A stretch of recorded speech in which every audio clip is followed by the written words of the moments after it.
इसमें पहला प्रश्न है कि तमस का विलोम शब्द क्या है। तो तमस का विलोम जो है ज्योतिर्मय है। प्रकाशमय का अंधकारमय होता है, जबकि आनंदमय का अर्थ क्या होता है, प्रसन्नता का होना होता है। निम्नलिखित में से गलत युग्म को पहचान करिए। शब्द और मतलब विलोम का कौन सा इसमें गलत युग्म है। तो देखिए, सत्कार का तिरस्कार होता है, सही है। श्लाघा का निंदा होता है, ये भी सही है। श्यामल का गौरी नहीं होता है, श्यामल का गौरी नहीं होता बल्कि श्यामल का गौर होता है, ठीक है, गौरी नहीं गौर होता है। और श्यामा का विलोम जो है गौरी होता है। इस प्रकार से सी वाला सही नहीं है, जबकि डी वैमनस्य का सौमनस्य ये सही है। अगला है मनस्वी शब्द का विलोम शब्द क्या होगा। तो मनस्वी का जो विलोम है वो प्रमादी होगा, ए वाला ऑप्शन सही हो जाएगा। जबकि मनुज का विलोम धनुज होगा, मनसा का कर्मणा होगा, पशुता का मनुष्यता होगा। आगे देखते हैं, निम्नलिखित युग्मों में से गलत युग्म को पहचान करना है शब्द और विलोम वाले में। तो इसमें देखिए, धरा का विलोम जो है गगन होगा, निर्जुता का रूढ़ता होगा, नीरस का सरस होगा, परंतु नूतन का जो है प्राचीन नहीं होगा, नूतन का पुरातन होगा, नूतन का पुरातन होगा। नवीन का जो है विलोम प्राचीन होता है।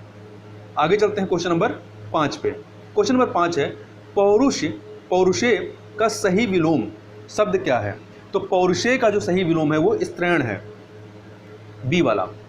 आगे चलते हैं, विनत का विलोम, विनत का विलोम क्या होगा। तो विनत का उद्धत होगा, अर्थात ए वाला ऑप्शन सही हो जाएगा, ठीक है, विनत का उद्धत होगा। जबकि निरत जो है आपका वो विरत का, विनत का नहीं बल्कि विरत का जो है विलोम है।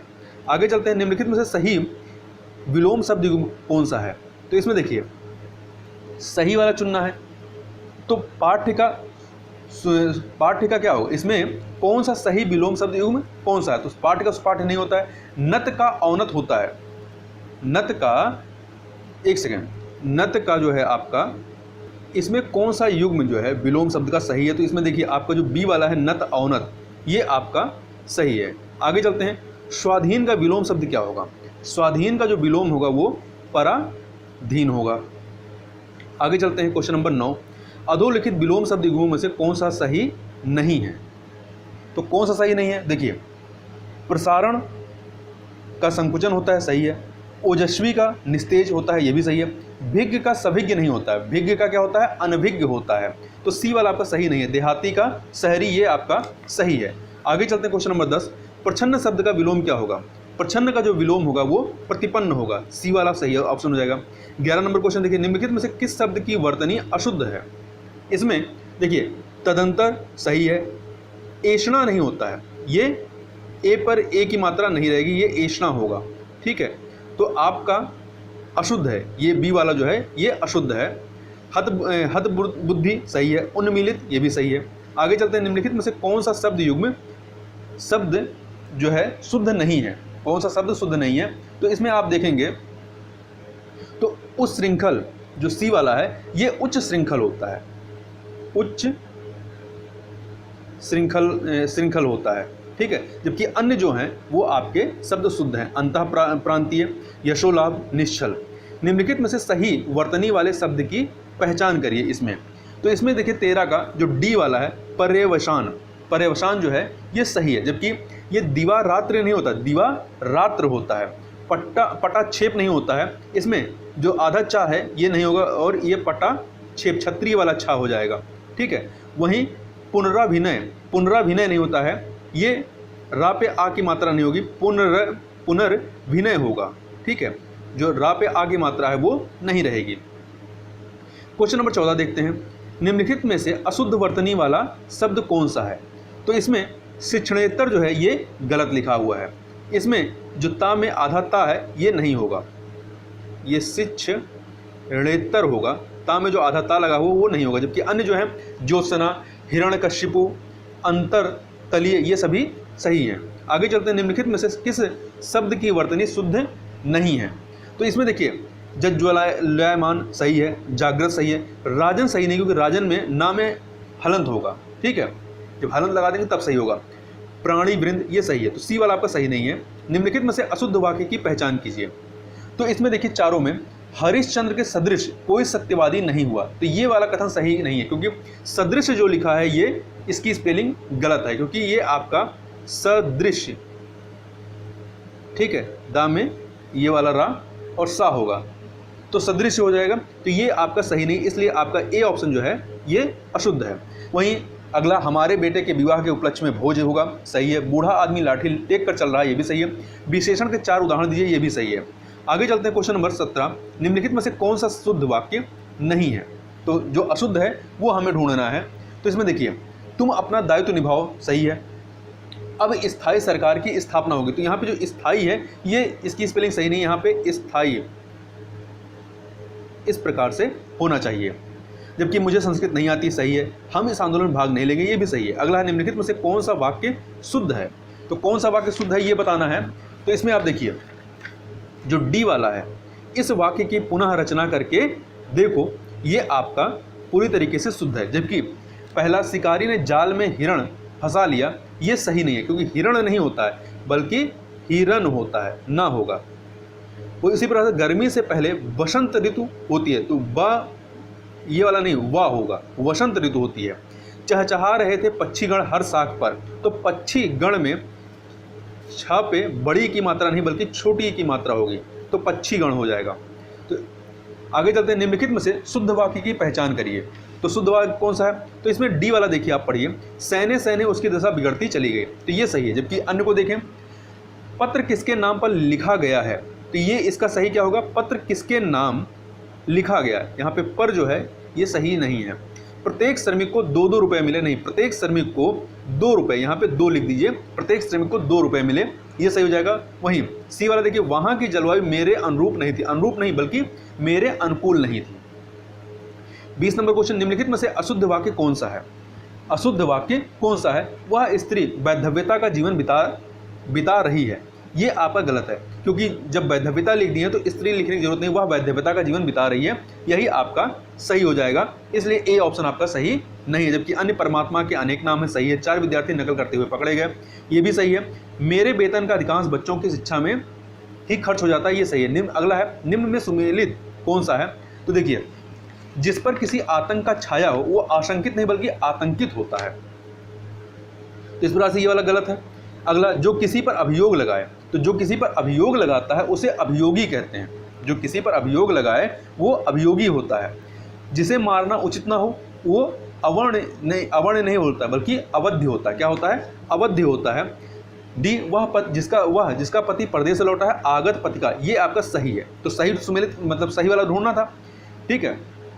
जबकि देखिए, अवर्ण क्या होता है? ये जो अवर्ण लिखा है, अवर्ण जिसका वर्णन नहीं हो सकता है। अभियुक्त का क्या होता है? जिस पर अभियोग लगाया गया हो, जिस पर अभियोग लगाया गया हो वो अभियुक्त होता है। जो किसी पर अभियोग लगाए वह अभियोगी कहलाता है। आगे चलते हैं, निम्न में से सुमेलित नहीं है कौन सा? तो देखिए, सब देशों में होने वाला सार्वभौम, सही है। संचय किया हुआ संचित होता है। अलग अलग अवयवों को एक में जोड़ना विशेषण नहीं होता है बल्कि विश्लेषण नहीं होता बल्कि संश्लेषण होता है, इसलिए सी वाला सुमेलित नहीं है। जबकि नित्य दीन दुखियों को भोजन देने की व्यवस्था सदावर्त, ये सही है। अगला है, वह स्थान जहां स्थायी महत्व की वस्तुओं का संग्रह होता है उसे संग्रहालय कहते हैं। आगे चलते हैं, क्वेश्चन नंबर 24, निम्न में से कौन सा युग में सुमेलित नहीं है? देखिए, जो बढ़ रहा है वर्धमान होगा, सुमेलित नहीं है वो ढूंढना ना। एक से अधिक बातों में कोई एक तो विकल्प कहलाता है। जो बहुत से विषयों के जानकार हो वो सर्वज्ञ नहीं कहलाता बल्कि बहुज्ञ कहलाता है। क्या कहलाता है? बहुज्ञ कहलाता है, सर्वज्ञ नहीं कहलाता है। डी वाला, कन्या का विवाह कर देने का वचन देने की रस्म वाग्यदान कहलाता है। आगे चलते हैं, क्वेश्चन नंबर 25, निम्न में से कौन सा युग में जो है बेमेल है मतलब सुमेलित नहीं है? ए ऑप्शन देखिए, जिसका भजन करना उचित और आवश्यक है, भजनीय, सही है। जो भविष्य में निश्चित रूप से होने को हो, भवितव्य, ये भी सही है। मतिमंद होने की अवस्था, मतिमांद, ये भी सही है। जो मद्यपान करने का आदि हो उसे मधुप नहीं कहते हैं बल्कि इसे क्या कहते हैं? मद्यप कहते हैं, मद्यप, ठीक है। ये वाला यहाँ पे एक सेकेंड, मद्यप होगा, ठीक है, ये वाला था। आगे देखते हैं, निम्न में से कौन सा युग में सुमेलित है? कौन सा युग में सुमेलित है वो बताना है। तो जो खुले हाथों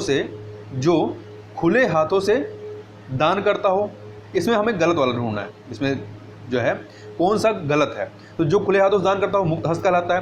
प्रयोग में लाने योग्य, उसे प्रयुक्त नहीं कहते हैं बल्कि प्रयोजनीय कहते हैं। क्या कहते हैं? प्रयोजनीय कहते हैं। तो बी वाला आपका युग में सुमेलित नहीं है, यहाँ पे लिखा होना चाहिए कौन सा युग में सुमेलित नहीं है। स्त्री जिससे बच्चा जना हो, प्रसूता। निर्वाचन में अपना मत देने वाला निर्वाचक होता है। आगे चलते हैं, जो अपना उद्देश्य सिद्ध होने पर संतुष्ट हो उसके लिए उपयुक्त शब्द क्या है? कृतार्थ। क्या होता है? कृतार्थ होता है। आगे चलते हैं, 28 नंबर क्वेश्चन को देखते हैं। निम्न में से कौन सा युग्म सुमेलित नहीं है? तो चिरकाल तक जीवित रहने वाला चिरंजीवी होता है। जिसे जानना आवश्यक है उसे जिज्ञासा नहीं कहते हैं, उसे जिसे जानना आवश्यक उसे ज्ञेय कहते हैं। क्या कहते हैं?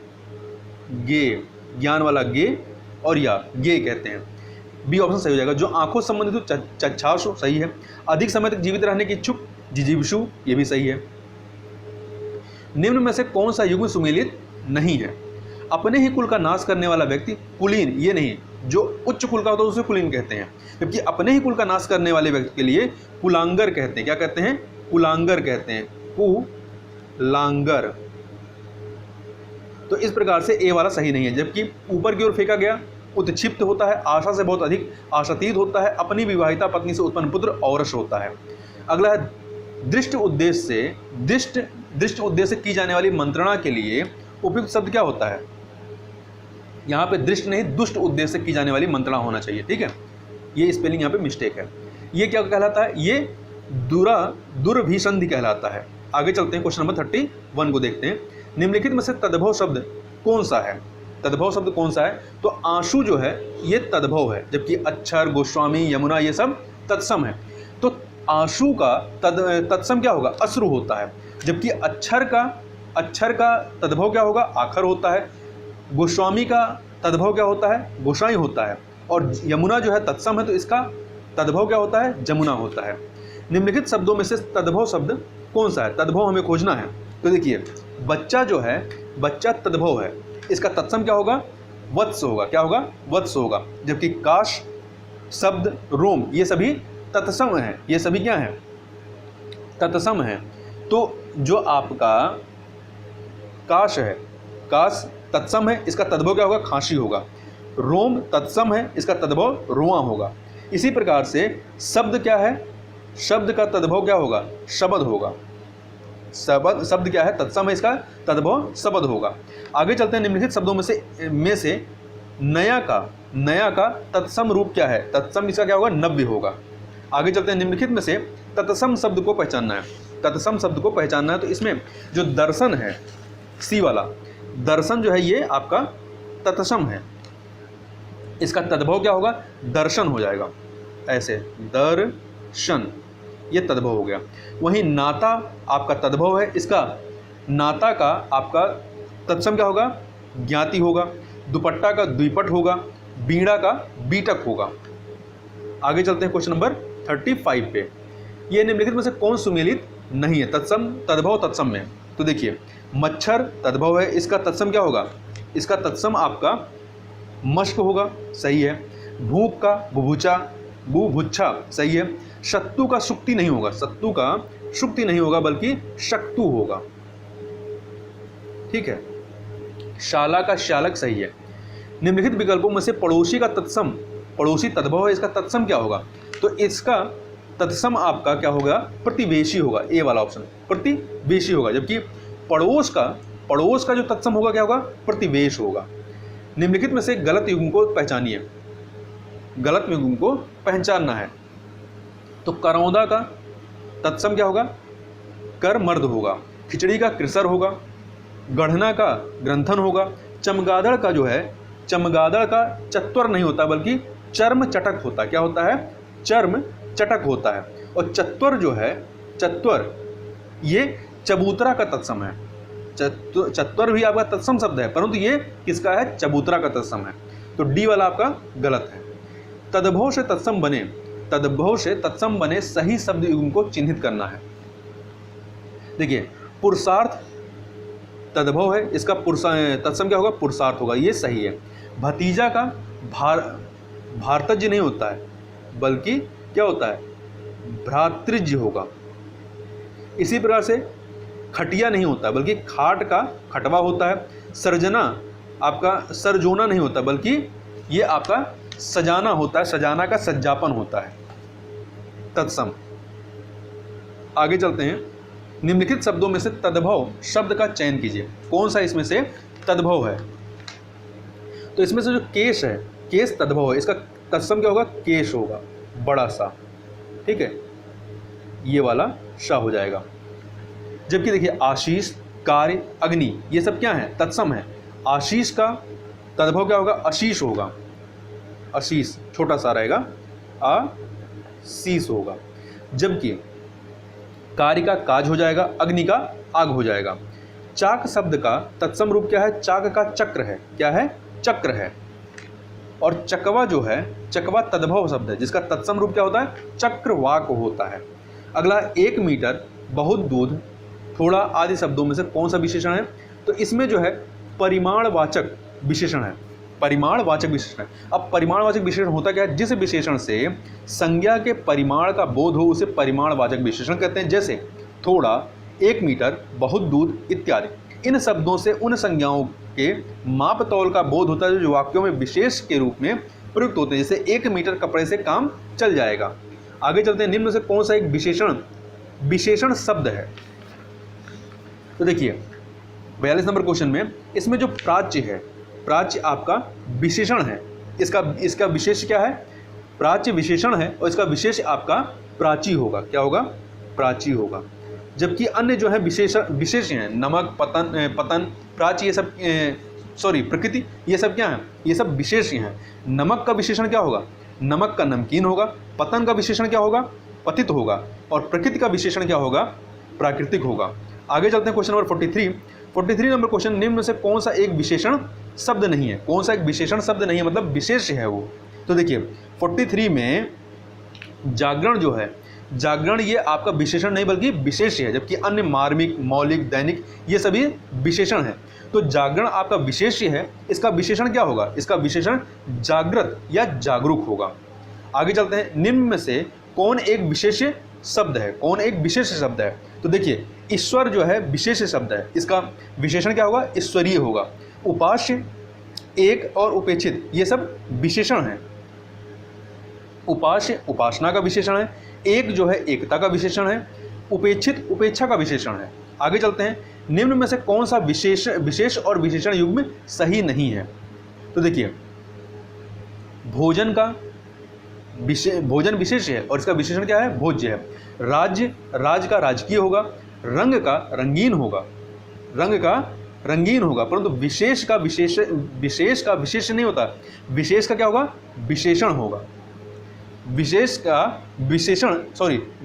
विशेषण क्या होगा, विशिष्ट होगा। विशेष का विशिष्ट हो जाएगा, तो डी वाला सुमेलित नहीं है। अगला है, निम्न में से कौन सा एक विशेष शब्द नहीं है, कौन सा एक विशेष शब्द नहीं मतलब विशेषण है, तो देखिए अर्थ, विवाह, वाद ये सभी क्या हैं, ये सभी विशेष हैं। जबकि चर्चित जो है, चर्चित आपका विशेषण है। और ये किसका विशेषण है, तो ये चर्चा, इसका विशेष क्या होगा, ये विशेषण है तो इसका विशेष क्या होगा, इसका विशेष चर्चा होगा। आगे चलते हैं क्वेश्चन नंबर 47, इतिहास शब्द के लिए सही विशेषण शब्द कौन सा है। इतिहास क्या है, विशेष्य है, इसका विशेषण कौन सा होगा, तो इसका विशेषण जो है वो ऐतिहासिक होगा, क्या होगा, ऐतिहासिक, ए वाला। कामदेव के समान का विशेषण क्या होगा, कामदेव के समान का विशेषण रूपवान होगा, क्या होगा, रूपवान। 49 नंबर क्वेश्चन देखते हैं, छोटा घर, लंबा आदमी और काला घोड़ा में विशेषण पद कौन सा है, तो विशेषण पद कौन सा है, तो देखिए इसमें छोटा, लंबा और काला ये सभी विशेषण है। जबकि आपका घर, आदमी और घोड़ा ये क्या है, विशेष्य हैं, विशेष्य हैं। तो इस प्रकार से ए ऑप्शन आपका सही हो जाएगा। आगे चलते हैं, ज्ञान शब्द के लिए विशेषण शब्द क्या होगा, ज्ञान क्या है आपका, विशेष्य है, इसका विशेषण क्या होगा, इसका विशेषण जो है आपका ज्ञानी होगा, बी वाला सही हो जाएगा। 51 नंबर क्वेश्चन देखते हैं, निम्नलिखित में से कौन सा शब्द पर्यायवाची की दृष्टि से भिन्न है। देखिए सुधा, सोम और पीयूष जो हैं ये अमृत के पर्यायवाची हैं, जबकि श्रेष्ठ जो है ये इनसे भिन्न है। श्रेष्ठ के पर्यायवाची क्या होते हैं, उच्च, कुलीन, अभिजात इत्यादि। दृग निम्न में से किसका पर्यायवाची शब्द है, तो दृग जो है, दृग आपका आंख का पर्यायवाची है। आंख के अन्य पर्यायवाची क्या है, लोचन, नयन, नेत्र, चक्षु। पंचसर निम्न में से किसका पर्यायवाची, तो पंचसर जो है ये कामदेव का पर्यायवाची है। इसके अन्य पर्यायवाची कामदेव क्या है, मदन, मार, मनसिज, स्मर आदि। अगला, निम्न में से कौन सा रावण का पर्यायवाची शब्द नहीं है, तो देखिए दशकंधर, दशानन, लंकेश ये सभी रावण के पर्यायवाची, परंतु शेषावतार ये लक्ष्मण का पर्यायवाची है। आगे चलते हैं क्वेश्चन नंबर 55। 55 में पनंग जो है निम्न से किसका पर्यायवाची है? तो पनंग जो है ये आपका सांप का पर्यायवाची है। इसके अन्य पर्यायवाची है सर्प, अहि, भुजंग, उरंग इत्यादि है, उरग इत्यादि है। निम्न में से कौन सा विष्णु का पर्यायवाची नहीं है? तो आपका देवेंद्र जो है ये इंद्र का पर्यायवाची है, ना कि विष्णु का, जबकि उपेंद्र, अच्युत, जनार्दन ये सभी विष्णु के पर्यायवाची हैं। नगपति निम्न में से किसका पर्यायवाची है? नगपति जो है ये हिमालय का पर्यायवाची है। इसके अन्य पर्यायवाची गिरिराज, हिमपति, हिमगिरी इत्यादि हैं। अगोचर निम्न से किसका पर्यायवाची है? तो अगोचर जो है ये आपका ईश्वर का, किसका है? एक सेकंड, यहाँ ऑप्शन देखिए, ये ईश्वर का पर्यायवाची है। ईश्वर के अन्य पर्यायवाची ईश, अलख, परमात्मा, पशु इत्यादि हैं। निम्न में से कौन सा शब्द पर्यायवाची की दृष्टि से भिन्न है? कौन सा भिन्न है? तो देखिए नाराज, शर, शायक ये सभी जो है बाण के पर्यायवाची, किसके? बाण के। जबकि प्रज्ञा जो है इसका अर्थ बुद्धि या मेधा होता है, तो सी वाला अलग है। अगला धुति निम्न में से किसका पर्यायवाची? तो धुति जो है ये प्रकाश का पर्यायवाची, किसका है? प्रकाश का। प्रकाश के अन्य पर्यायवाची प्रभा, दीप्ति, आलोक, चमक इत्यादि हैं। तो इस प्रकार से यहाँ पर जो हिंदी वाले पोर्शन के 60 प्रश्न पूछे जाते हैं उस प्रकार से हम लोग ने यहाँ पे 60 प्रश्नों को पूरे व्याख्या के साथ देखा। तो इस वीडियो में बस इतना ही, मिलते हैं नेक्स्ट वीडियो में, तब तक के लिए बहुत बहुत धन्यवाद।